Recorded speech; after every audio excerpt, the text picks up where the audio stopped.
যে সত্যকে আমাদের কাছ থেকে লুকায় রাখা হয়েছে সেই তথ্য খুঁজে বের করে মানুষের মাঝে ছড়াই দেওয়াটাও আমাদের একটা বিপ্লবী কাজ।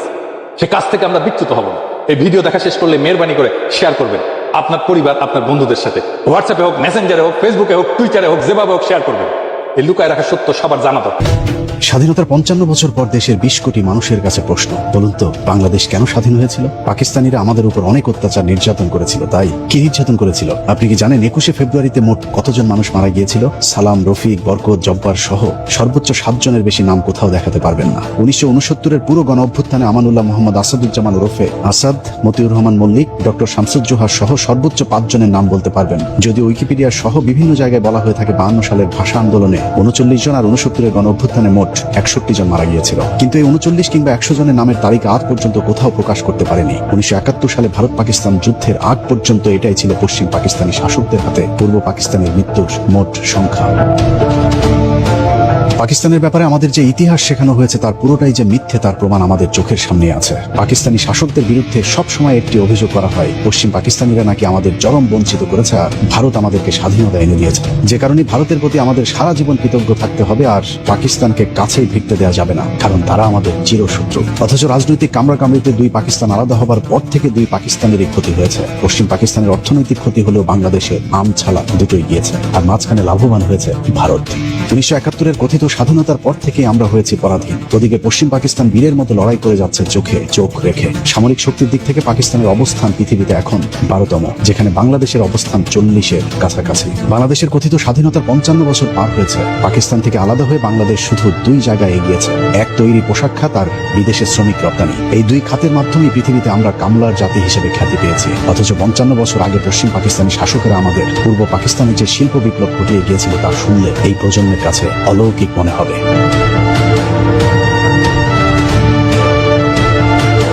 পশ্চিম পাকিস্তান ছিল পৃথিবীর প্রাচীন সভ্যতার অগ্রগামী জনপদের একটি। 1947 সালে ব্রিটিশরা ভারত ছেড়ে যাবার সময় বাংলাদেশ অর্থাৎ পূর্ব পাকিস্তানে ছিল শুধু একটি বিশ্ববিদ্যালয়, অথচ পশ্চিম পাকিস্তানে তখন 11টি বিশ্বের বিখ্যাত বিশ্ববিদ্যালয় ছিল। বিদ্যে বুদ্ধি সব দিক থেকে এগিয়ে থেকেও তারা আমাদের অবহেলা করেনি, বরং টেনে তুলে ধরতে চেয়েছিল। যদিও আমাদের চেতনার যাতনা 23 বছরের বেশি 2 পাকিস্তানকে একসাথে থাকতে দেয়নি। পাকিস্তানি শাসকেরা 23 বছরে আমাদের পূর্ব পাকিস্তানে যে শিল্প বিপ্লব ঘটিয়েছিল তার পরের 55 বছর পাকিস্তানিদের রেখে যাওয়া সেই শিল্প কলকারখানাগুলো শুধু বন্ধই করা হয়েছে। নতুন করে কোনো শিল্প গড়ে তুলতে পারেনি স্বাধীন বাংলাদেশ। অথচ পাকিস্তান আমলে এদেশে ঘটে গিয়েছিল নীরব এক শিল্প বিপ্লব, যে ইতিহাস আমাদের পুরো এক প্রজন্মকে জানতেই দেওয়া হয়নি। বাংলাদেশের পাটকে পাকিস্তান আমলে বলা হতো সোনালী আঁশ, কিন্তু পাটের স্বর্ণযুগ এমনিতেই আসেনি। পাকিস্তানি শাসকদের পরিকল্পনায় বাংলাদেশে গড়ে তোলা হয়েছিল আদমজি জুট মিল। শুনলে অবাক হবে, নারায়ণগঞ্জ শহরে অবস্থিত আদমজি জুট মিলটি তৎকালীন পৃথিবীর বৃহত্তম পাটকল ছিল। 1950 সালে প্রতিষ্ঠিত আদমজি জুট মিলটি তৎকালীন পশ্চিম পাকিস্তানের বাওয়া পাটকলের আদলে তৈরি করা হয়েছিল, যেখানে উৎপাদিত উন্নত মানের পাটজাত দ্রব্য সারা পৃথিবীতে রপ্তানি করা হতো। বিশেষ করে ইউরোপের দেশগুলোতে পাকিস্তানের পাটজাত দ্রব্যের ব্যাপক চাহিদা ছিল।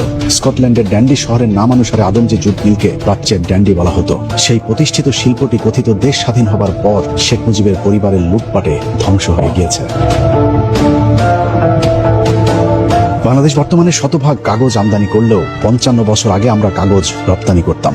1953 সালে পাকিস্তান শিল্প উন্নয়ন সংস্থা রাঙামাটি জেলার কাপ্তাই উপজেলার চন্দ্রঘোনায় কর্ণফুলী পেপার মিল প্রতিষ্ঠা করে। তৎকালীন সময়ে এশিয়ার সর্ববৃহৎ কাগজ প্রস্তুতকারক প্রতিষ্ঠান ছিল এটি, যেখানে মোট 30,000 শ্রমিক কাজ করত। 1959 সালে খুলনার খালিশপুরে খুলনা নিউজপ্রিন্ট মিলস লিমিটেড প্রতিষ্ঠা করে পাকিস্তান সরকার।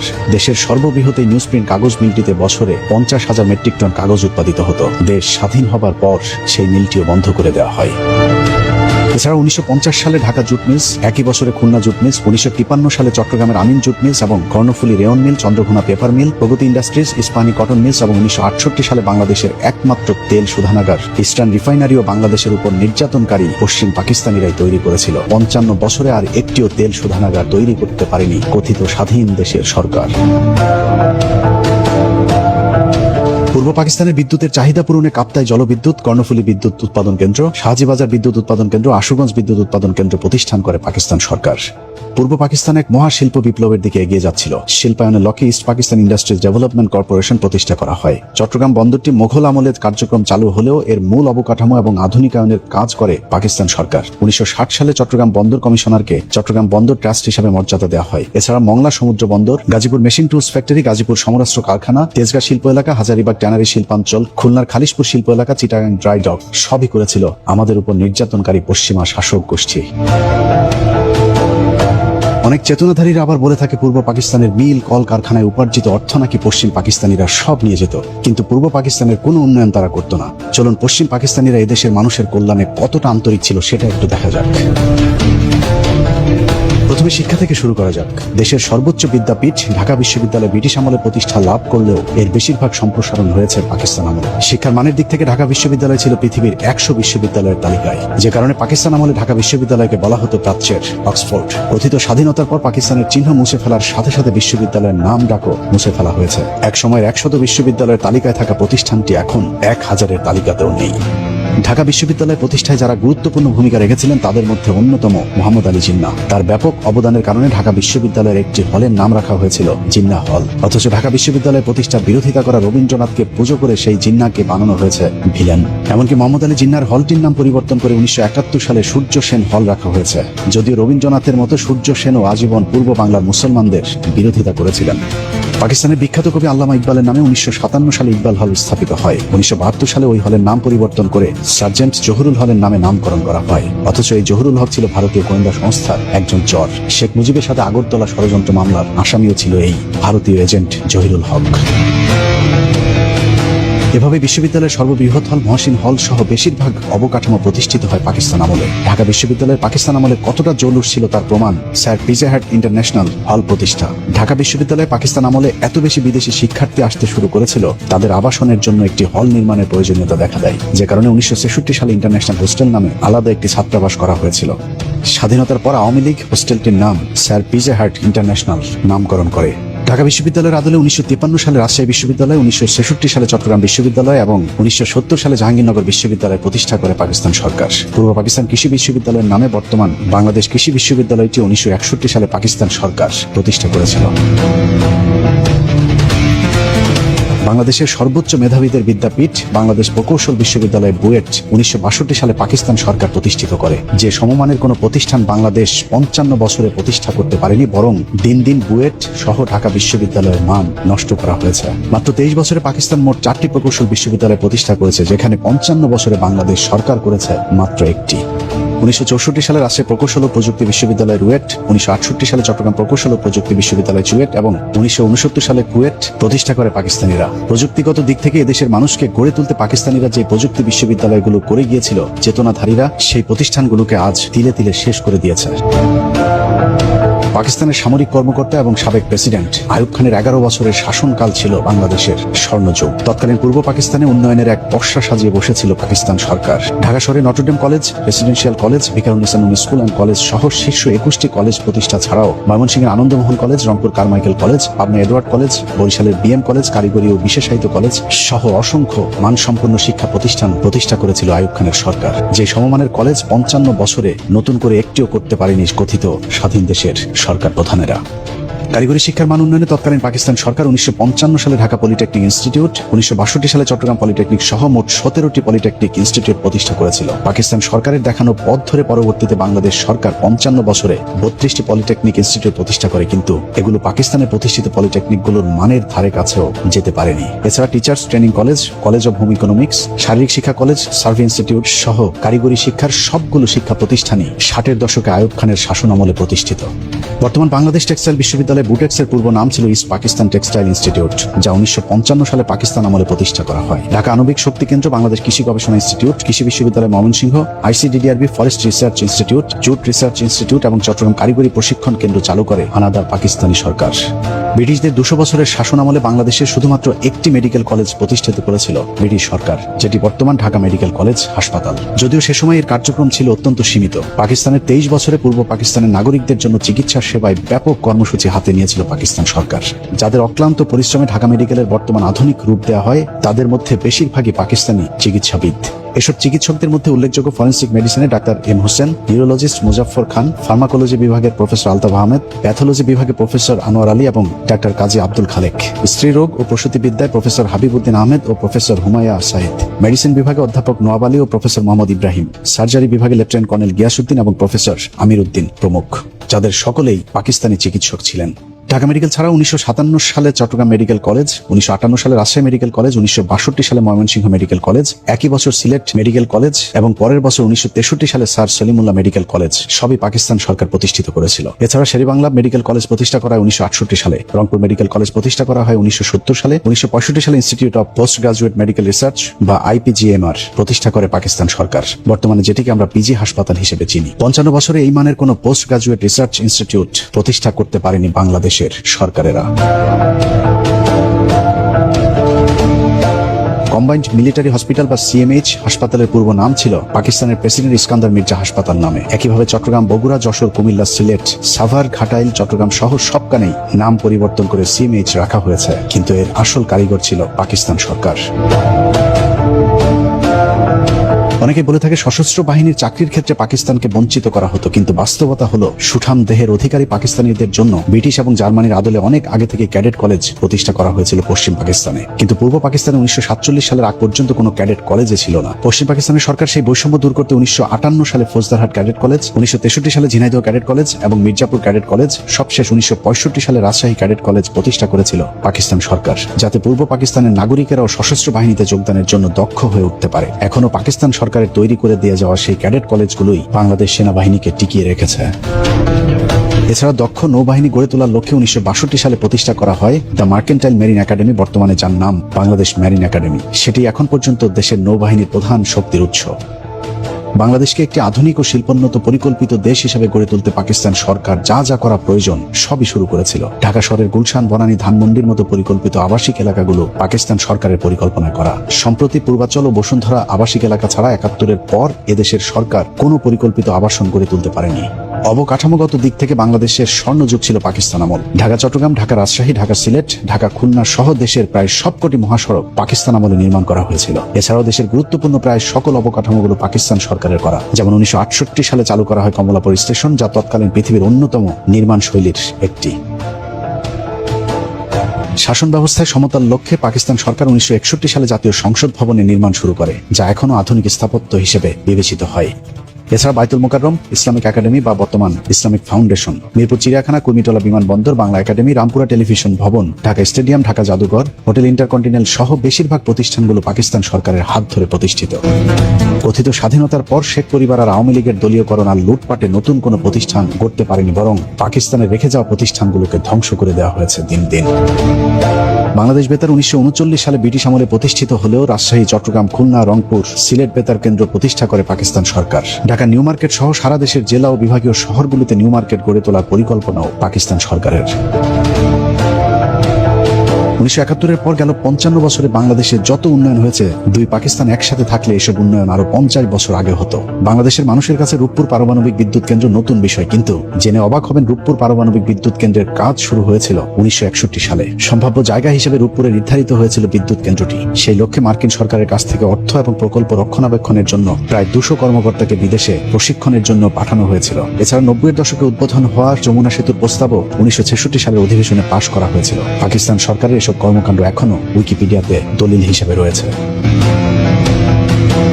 শুধু অবকাঠামোগত উন্নয়ন নয়, বাংলাদেশের সব অর্জনের গোড়াপত্তন হয়েছিল পাকিস্তান আমলে, আর কথিত স্বাধীনতার মধ্য দিয়ে আমরা সব হারিয়েছি। এই ধরুন 60-70-এর দশকে পশ্চিম পাকিস্তানিরা পূর্ব পাকিস্তানের ফুটবল আর ক্রিকেটে যে উন্নয়ন করে দিয়ে গিয়েছিল, তারই ধারাবাহিকতায় 80-90-এর দশক পর্যন্ত চলেছে বাংলাদেশ। 90-এর দশক পর্যন্ত ফুটবলের যে জনপ্রিয়তা ছিল, সেই ধারাবাহিকতা রক্ষা করতে পারলে বাংলাদেশ এখন হয়তো বিশ্বকাপের মঞ্চে খেলত। তৎকালীন সময় আবাহনী মোহামেডান ফাইনাল খেলাকে কেন্দ্র করে সরকারি ছুটি পর্যন্ত দিতে বাধ্য হয়েছিল তখনকার সরকার। অনেকেই বলে থাকেন পূর্ব পাকিস্তানিদের নাকি তেমন পাত্তা দিত না পশ্চিম পাকিস্তানিরা, অথচ 1970 সালেও যুক্ত পাকিস্তান ফুটবল দলের অধিনায়ক ছিলেন বর্তমান সংসদের মাননীয় স্পিকার মেজর হাফিজউদ্দিন আহমেদ। ফুটবলের সেই সোনালির সময় এখন আর নেই। 1997 সালে কেনিয়ার সাথে নাটকীয়ভাবে আইসিসির সেই ম্যাচ না জিতলে ক্রিকেটেও হয়তো বাংলাদেশ একদিন হারিয়ে যেত, অথচ ক্রিকেটের উন্নয়নও সেই পাকিস্তানের হাত ধরেই শুরু হয়েছিল।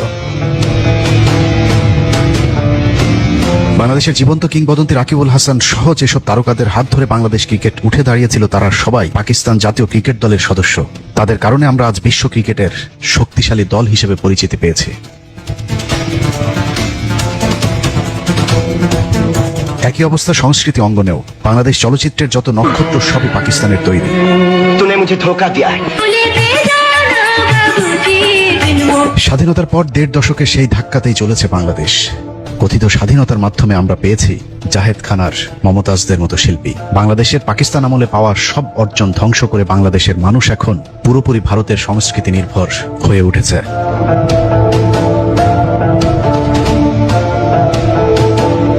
এটাই আমাদের 23 বছরের বঞ্চনার ইতিহাস। এবার চলুন কথিত স্বাধীনতার 55 বছরে আমরা কতটুকু এগিয়েছি সেটা দেখা যাক।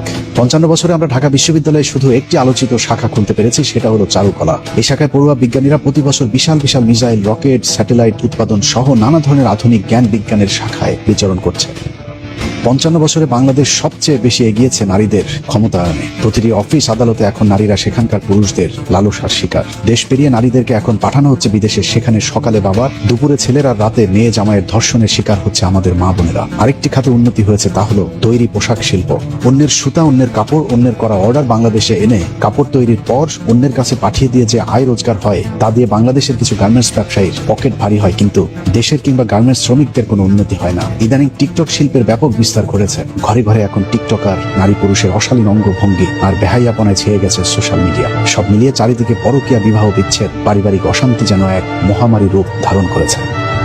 ভণ্ড রাজনীতিবিদদের বক্তৃতায় আমাদেরকে বীরের জাতি হিসেবে পরিচয় দিলেও সারা দুনিয়ায় আমাদেরকে বানিয়ে রাখা হয়েছে ভিখারির জাতি। কোথাও এই জাতিকে সম্মান দেওয়া হয় না। কথিত স্বাধীনতার পর সবচেয়ে বেশি লাভ যেটা হয়েছে তা হলো শেখ পরিবারের। শেখ পরিবার আর আওয়ামী লীগের লুটপাটের স্বাধীনতার পর 3.5 বছরে না খেয়ে মারা যায় 15 লাখ মানুষ। আওয়ামী লীগের তৈরি রক্ষী বাহিনীর নৃশংসতায় মারা গিয়েছিল আরো 45,000 মানুষ। পাকিস্তানিদের 23 বছরে পুরো পূর্ব পাকিস্তানের ধর্ষণের মামলা হয়েছিল মাত্র 1,674টি। আর কথিত স্বাধীনতার পর শুধুমাত্র 75 পর্যন্তই বাংলাদেশে মোট ধর্ষণের মামলার সংখ্যা ছিল 11,326টি। তারপরেও এই স্বাধীনতাকে বাঙালির চরম পাওয়া হিসেবে প্রতিষ্ঠিত করা হয়েছে, আর পাকিস্তানকে বানানো হয়েছে চিরশত্রু। কথিত সেই স্বাধীনতা যুদ্ধেরও প্রতিটি পরতে পরতে রয়েছে মিথ্যা আর অসত্যের ধূম্রজাল। বলা হয়ে থাকে পাকিস্তানিরা আমাদের 30 লাখ মানুষকে হত্যা করেছে, 2 লাখ মা বোনদেরকে ধর্ষণ করেছে, অথচ 30 লাখ মানুষ মারা গেলে প্রতি গ্রামে অন্তত 45 জন করে মানুষ মারা যাওয়ার কথা। কিন্তু 45 গ্রামে খুঁজেও পাকিস্তানি হানাদার বাহিনীর হাতে মৃত্যুবরণ করেছে এমন একজন মানুষকেও খুঁজে পাওয়া যাবে না। এইটা এলে না ওই যে মুক্ত উদাহরণে 7 দোকানদার যে মহিলা ও কি বীরাঙ্গনা নেই, 71 সালে জন্ম হয়নি। চৌগাছা এলাকার যশোর একটা অংশ যেখানে ট্যাঙ্ক যুদ্ধ হয়েছে, এখানে 10 জন নারীর ধর্ষণের কথা বলা হয়েছে। আমি সরজমিনে যাই, কোনো নারীকে পাই নাই। নারী পাওয়া গেছে, কেউ স্বীকার করে না আমরা রেপ হয়নি, মিথ্যা কথা। কথিত 30 লাখ শহীদের 30,000-এর নামও আজ পর্যন্ত কোনো সংস্থা দিতে পারেনি। এমনকি বাংলাদেশ সরকারের পক্ষ থেকে বারবার আবেদন করার পরেও জাতিসংঘ 1971 সালের মুক্তিযুদ্ধের ঘটনাকে গণহত্যা হিসেবে স্বীকৃতি দেয়নি। তারপরেও ভারতের তৈরি করা ইতিহাসের গীত আমরা 55 বছর ধরে গেয়েই চলেছি। 2 লাখ ধর্ষণের যে আজগুবি গল্প বানানো হয়েছিল সেগুলিও মিথ্যা, ভিত্তিহীন। সারা দেশে ঘুরে যে কজন কথিত বীরাঙ্গনা পাওয়া যাবে তারাও এলাকায় চিহ্নিত দেহ ব্যবসায়ী। কেউ কেউ সরকারি ভাতার জন্য নিজেদের নামের সাথে যুদ্ধের সময় নদীর সাথে কোথায় দেখা হচ্ছিল আপনাদের? গোপালগঞ্জে। গোপালগঞ্জ না ঢাকা বয়ে জানি করতে না হলে 2 থেকে 500 আমি মারছি। এভাবে পাকিস্তানিদের সাথে আমাদের চরম দূরত্ব তৈরি করে আমাদেরকে পরাধীন করে রেখেছে ভারত। একটি স্বাধীন জাতি হিসেবে ন্যূনতম সম্মানটুকু আমাদের নেই। পৃথিবীর সবচেয়ে ভয়ঙ্করতম সীমান্তে আমরা বসবাস করি, যেখানে প্রতিদিন পাখির মতো মানুষ হত্যা করলেও তার কোনো বিচার নেই। অথচ পাকিস্তান আর্থিকভাবে খুব সচ্ছল হতে না পারলেও তারা সম্মান নিয়ে বেঁচে আছে। 71-এর যুদ্ধের ধকল এখনো কাটিয়ে উঠতে পারেনি দেশটি। যদিও পাকিস্তানের ব্যাপারে আমাদেরকে যেভাবে জানানো হয় পরিস্থিতি তার সম্পূর্ণ বিপরীত। বাংলাদেশের মানুষকে, বিশেষ করে শাহরিয়ার কবির, বাংকার যোদ্ধা, জাফর ইকবালদের মতো কিছু প্রগতিশীলদেরকে যদি জিজ্ঞেস করা হয় পাকিস্তান সম্পর্কে 2-4 লাইন বলে যান, তাহলে তারা আপনার সামনে যে চিত্র তুলে ধরবে তা যদি সার সংক্ষেপ করা হয় তাহলে ঠিক এমন দাঁড়াবে। পাকিস্তান অত্যন্ত গরিব, পিছিয়ে পড়া একটি দেশ। এই দেশে স্কুল, কলেজ কিছুই নেই, শুধু কয়েকটি কওমি মাদ্রাসা আছে যেখানে ককটেল বানানোর প্রশিক্ষণ দেওয়া হয়। যেই ককটেল দিয়ে ভারতের সাথে সীমান্তে তারা যুদ্ধ করছে। পাকিস্তানে কোনো মিল, কল কারখানা কিছুই নেই, যে কারণেই তারা তাদের নিত্য প্রয়োজনীয় জিনিস থেকে শুরু করে ইলেকট্রিক পণ্য, এমনকি মোটরসাইকেল, গাড়ি সবই বাংলাদেশ থেকে আমদানি করে। ওই দেশে কোনো রাস্তাঘাট, ফ্লাইওভার তো দূরের কথা, পায়ে হাঁটার মতো কোনো রাস্তাও তৈরি করতে পারেনি পাকিস্তান সরকার। পাকিস্তানের নারীরা কাঁথা কম্বল গায়ে দিয়ে রাস্তায় বের হয়, লেখাপড়া চাকরি বাকরি তো দূরের কথা, কোনো নারী রাস্তায় বের হলেই তার গলা কেটে ফেলে পাকিস্তানিরা। কিন্তু বাস্তবতা অন্যরকম। পাকিস্তান এখন পৃথিবীর অন্যতম পরাশক্তি। তারা নিজেরাই এখন ফাইটার জেট তৈরি করছে, মহাকাশেও আমেরিকা চীনের সাথে তাল মিলিয়ে চলছে পাকিস্তান। ভারতের সাথে পাল্লা দিয়ে সামরিক খাতে বিশাল বিনিয়োগের কারণে অন্যান্য ক্ষেত্রে কিছুটা পিছিয়ে পড়লেও তাদের অবকাঠামোগত উন্নয়ন ঈর্ষণীয়। বিশাল বিশাল সেতু, সড়ক, মহাসড়ক, পর্যটন জোন, চীনের সাথে পৃথিবীর সবচেয়ে ব্যয়বহুল কারাকোরাম হাইওয়ে থেকে শুরু করে কি নেই এখন পাকিস্তানের। দক্ষিণ এশিয়ার সবচেয়ে পরিকল্পিত শহর পাকিস্তানের রাজধানী ইসলামাবাদ। পাকিস্তানের উত্তরাঞ্চলে অবস্থিত গিলগিট বাল্টিস্তানকে বলা হয় প্রাচ্যের সুইজারল্যান্ড। পাকিস্তানের এত সব সফলতার পরেও ভারতীয় মিডিয়ার দাপটে বিশ্বের বুকে কোন ঠাসা দেশটি। ভারতের অর্থে পাকিস্তানের ভেতরে বিভিন্ন সন্ত্রাসী সংগঠন ইসলামের নামে সন্ত্রাসবাদ চালিয়ে যাচ্ছে। পৃথিবীর কাছে পাকিস্তানকে উপস্থাপন করা হয়েছে এক সন্ত্রাসবাদী রাষ্ট্র হিসেবে, যে কারণে সারা বিশ্বে নেতিবাচক রূপে উপস্থাপিত হচ্ছে পাকিস্তান। সে একই কৌশল বাংলাদেশেও বাস্তবায়নের ষড়যন্ত্র চালিয়ে যাচ্ছে ভারত। এর আগে 5ই আগস্টের আগে কৃত্রিম জঙ্গি নাটক সাজিয়ে বাংলাদেশের মানুষকে হত্যা করেছে তারা, কিন্তু 5 তারিখের পর আওয়ামী লীগ নেই, জঙ্গিও নেই। পুরাতন কৌশলে সুবিধা করতে না পেরে তেহরিকে তালেবানের নামে ভারতীয় গোয়েন্দা সংস্থা নতুন খেলা শুরু করেছে, কিন্তু সেখানেও বাঁধ সেজেছে পাকিস্তান। ভারতীয় সেই ষড়যন্ত্রের হাত থেকে পাকিস্তান বাংলাদেশকে বাঁচিয়েছে, যে কারণে বাংলাদেশের আসন্ন বিপদ থেকে বাঁচার জন্য পাকিস্তানের সাথে এক হয়ে লড়তে হবে ভারতের বিরুদ্ধে। দুই পাকিস্তান একসাথে থাকার 23 বছরে পশ্চিম পাকিস্তানিরা আমাদের সাথে কি আচরণ করেছে সেটা শুরুতেই আলোচনা করা হয়েছে। তারপরেও যুক্তির খাতিরে মনে করুন পাকিস্তান আমাদের সাথে অনেক বৈষম্য করেছে, তারপরেও পাকিস্তানকে আমাদের দরকার, কারণ শত্রুর শত্রু সবসময় বন্ধু। পাকিস্তান বাংলাদেশকে সব ধরনের সামরিক সহযোগিতা দিতে প্রস্তুত, অতএব পাকিস্তানকে আমাদের বন্ধুর মতো পাশে চাই। যারা 71-এর অজুহাতে পাকিস্তানের সাথে বাংলাদেশের সম্পর্ক নষ্ট করতে চাইবে তারাই ভারতীয় আসল দালাল। তারা সবসময় চায় আমরা ভারতের মুখাপেক্ষী হয়ে থাকি। 71 সালের যুদ্ধকে বারবার টেনে এনে দুই পাকিস্তানের মধ্যে সম্পর্কের ফাটল ধরানো হয়। পাকিস্তানের মানুষ যখন পারমাণবিক শক্তি অর্জন করে মঙ্গল গ্রহে যাবার গবেষণা করছে, চেতনার বাংলাদেশ তখন মঙ্গল শোভাযাত্রা নিয়ে ব্যস্ত। অতএব সময় এসেছে সিদ্ধান্ত নেবার। মাথা উঁচু করে থাকতে চায় বাঙালি জাতি, পরাধীন হয়ে পৃথিবীর কোনো শক্তির কাছেই মাথা নত না করে সোজা হয়ে দাঁড়াতে চাই। আল্লাহ হাফেজ।